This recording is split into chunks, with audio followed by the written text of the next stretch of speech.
Why does Jewish modesty sometimes make people feel different? Imagine walking into a room where everyone is dressed in a way that feels unfamiliar or even a little different.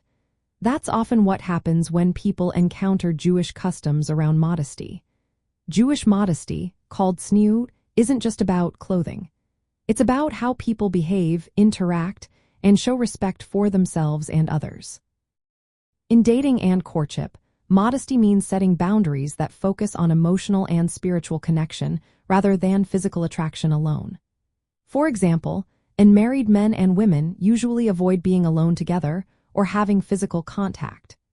This can seem strict or unusual to those used to more casual dating styles. But for Jewish communities, it's about protecting dignity and creating a respectful environment. Clothing is also a big part of modesty. Women often cover their hair after marriage and wear clothes that cover elbows, knees, and collarbones. Men might wear a kippah, a small skull cap, and dress modestly as well. These visible signs can make someone stand out, especially in places where such customs are less common. It's not meant to be different in a negative way but to honor tradition and spiritual values. Jewish weddings highlight modesty through special rituals. The bedeken is when the groom covers the bride's face with a veil, symbolizing modesty and respect.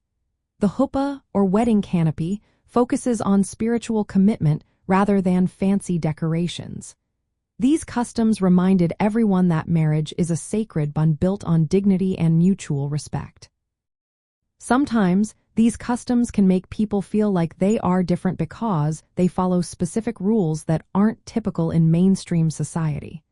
But within the Jewish community, these practices help strengthen family values and keep traditions alive. They also give individuals a sense of belonging and identity. Understanding why these customs are important helps others see that modesty isn't about being restrictive. It's about creating a respectful space for relationships to grow based on values, trust, and spiritual connection. When people recognize the reasons behind these customs, it can reduce misunderstandings and foster appreciation for the rich traditions that shape Jewish life.